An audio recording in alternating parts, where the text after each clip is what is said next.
Morning class. आज हमारा topic है सिग्निफिकेंट फिगर्स। तो सिग्निफिकेंट फिगर्स जो होती हैं वो क्या होती हैं, उसे समझने के लिए पहले हम एक नंबर जो आपने कल पढ़ा था कि आपकी हाइट मान लो 168.13 है, मैं मेज़र कर रही हूँ तो आ रही है 168.15, और जब किसी और से मेज़र करवाई तो आ रही है 168.14। इन सारे डिजिट में 1681 तक सब कुछ सबका सेम आया था। जो लास्ट डिजिट थी वो चेंज आ रही थी। इसका मतलब जो लास्ट डिजिट है उसमें एरर आ रहा है तो वो अनसर्टेन है। तो इसका मतलब सिग्निफिकेंट फिगर्स कौन सी नंबर्स होती हैं, वो मीनिंगफुल नंबर्स हैं जिनके अंदर हमारी सर्टेन जुड़ जाती हैं। किसके साथ?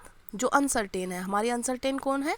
Last digit. तो बाय डेफिनेशन हम सिग्निफिकेंट फिगर्स की डेफिनेशन पे आते हैं, और डेफिनेशन जैसा कि आप देख पा रहे हैं, मैं जहाँ टैप कर रही हूँ वहाँ देखिए। Significant figures are the meaningful digits which are known with certainty plus one which is estimated और अनसर्टेन। इसका मतलब जितने आपके सर्टेन थे उसमें एक जो लास्ट वाली डिजिट थी जो अनसर्टेन थी उनको जोड़ दो, वो मीनिंगफुल डिजिट बना देती हैं सिग्निफिकेंट फिगर्स। फॉर एग्ज़ाम्पल अब हम इनको कैसे बताएं कि कौन सा सर्टेन है कौन सा अनसर्टेन। तो सर्टेन वो होती हैं जिनके अंदर एरर नहीं होती, अनसर्टेन डिजिट वो होती हैं जिसमें प्लस माइनस कर सकते हैं हम। फॉर एग्ज़ाम्पल कभी मैं बोल रही थी 168.13, कभी बोल रही हूँ 168.14, तो मतलब 3 और 4 लास्ट में कितने का फ़र्क आया? प्लस का 1। ठीक है ना, तो इसका मतलब वो अनसर्टेन डिजिट है। अब आते हैं हम इसके रूल्स पे, how to calculate significant figures in a number. तो पहला जो रूल है वो ये कह रहा है कि all the non zero digit are significant. मतलब क्या होता है, आपकी एक तो ज़ीरो होती है और ज़ीरो को छोड़ के जितनी भी आपकी डिजिट होती हैं वो नॉन ज़ीरो होती हैं। फॉर एग्ज़ाम्पल 1 से लेके 9 तक सारी डिजिट जो होती हैं वो नॉन ज़ीरो डिजिट है। ज़ीरो जो हो जाती है वो तो ज़ीरो है ही, आपको पता ही है। तो इसका मतलब बाकी सारी डिजिट जो ज़ीरो को छोड़ के वो सारी की सारी इसके अंदर नॉन ज़ीरो डिजिट होती हैं, और वो सारी की सारी सिग्निफिकेंट फिगर्स में काउंटेबल होती हैं।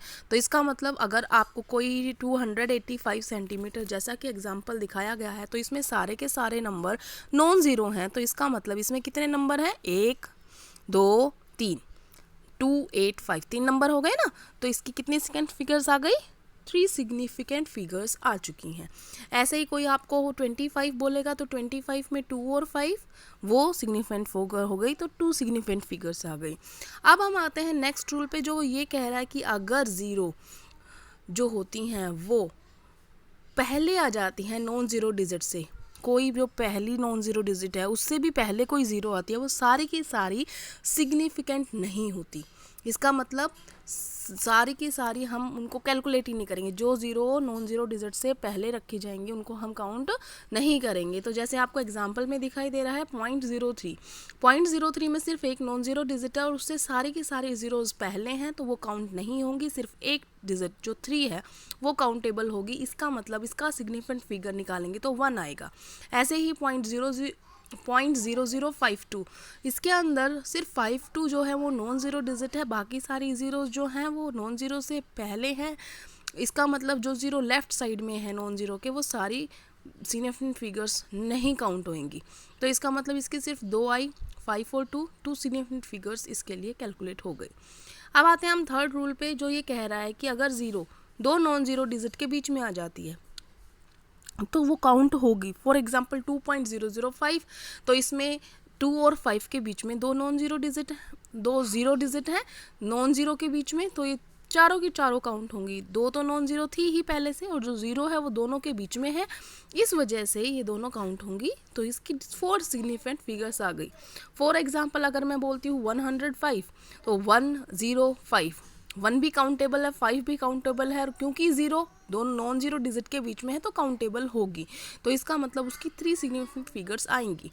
अब आते हैं हम फोर्थ रूल्स पे। फोर्थ रूल आपने थोड़ा ध्यान से समझना है, कई बार बच्चे इसमें गलती कर देते हैं फोर्थ रूल्स में। फोर्थ रूल के अंदर हम आते हैं, ये ज़ीरो एट द एंड और right of a number are significant.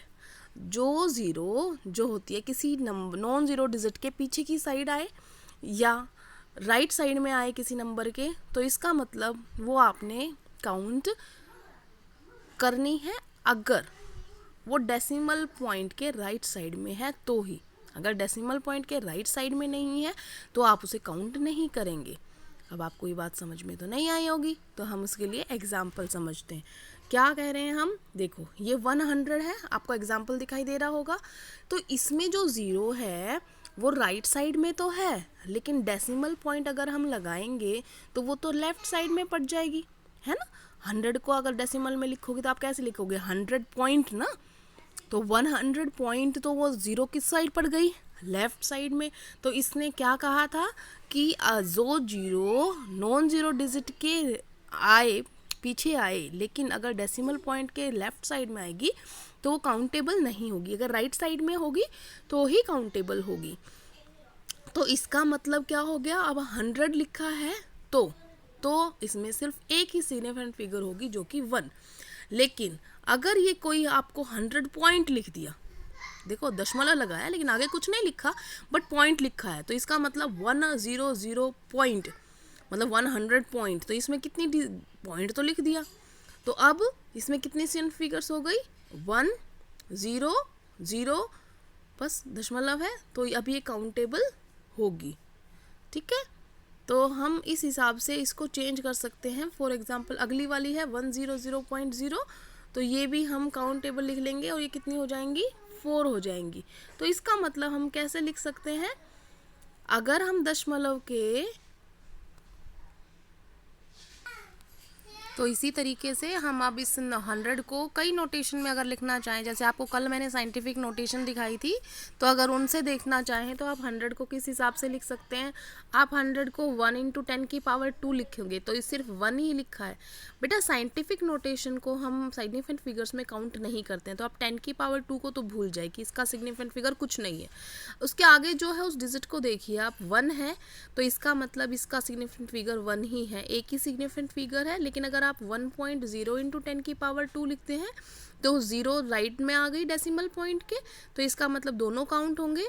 और 1.00 डेसिमल पॉइंट के दोनों साइड 2 0 हैं पीछे डेसिमल के, तो इसका मतलब इसकी 3 सिग्निफिकेंट फिगर्स हो गई। तो हम साइंटिफिक नोटेशन के हिसाब से चेंज करके भी हम अलग अलग सिग्निफिकेंट फिगर्स दिखा सकते हैं। तो ये आपको समझ में आ गया होगा। तो इसमें अब आप आगे एग्जाम्पल देख लेते हैं, अगर आपको थोड़ा समझ में कम आया होगा तो एग्जाम्पल से क्लियर हो जाएगा। 18.0 हैज़ कितनी सिग्निफिकेंट फिगर्स होंगे, अगर आपको बताया जाए तो कितनी सिग्निफिकेंट फिगर्स होनी चाहिए बताओ। तो 18.0 है तो इसका मतलब इसकी कितनी सिग्निफिकेंट फिगर्स होनी चाहिए, एक तो 1 है, एक 8 है और एक 0 है, इसका मतलब इसकी 3 सिग्निफिकेंट फिगर्स हो गई। तो आज हमने सिग्निफिकेंट फिगर्स के रूल्स पढ़ लिए हैं।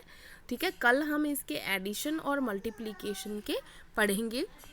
बेटा मैंने ये 5th वाला भी करवा दिया, कभी आप सोचो मैम ने नहीं करवाया है।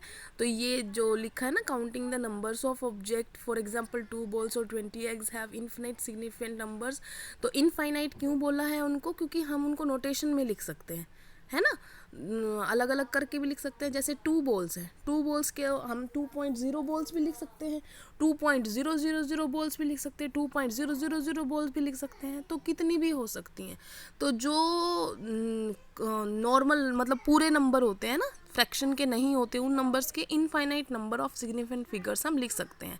ठीक है, और साइंटिफिक नोटेशन का तो मैंने आपको बता ही दिया था कि साइंटिफिक नोटेशन में हम सिर्फ उनको काउंट करते हैं जो नंबर होता है। जैसे इसमें दे रखा है 4.01 × 10⁻², इसकी कितनी सिग्निफिकेंट फिगर्स हो गई, 401, 3 सिग्निफिकेंट फिगर्स हो गई। इससे अगला है 8.256 × 10⁻³ तो इसकी 8256, इसकी 4 सिग्निफिकेंट फिगर्स हो गई। तो आज हमने सिग्निफिकेंट फिगर्स का कर लिया है। आपको कल मैं इसका मल्टीप्लिकेशन, डिवीज़न, एडिशन और सब्ट्रैक्शन के रूल्स करा दूंगी। ठीक है, आपने जो समझ में नहीं आता है बेटा बताया करो। Thank you class.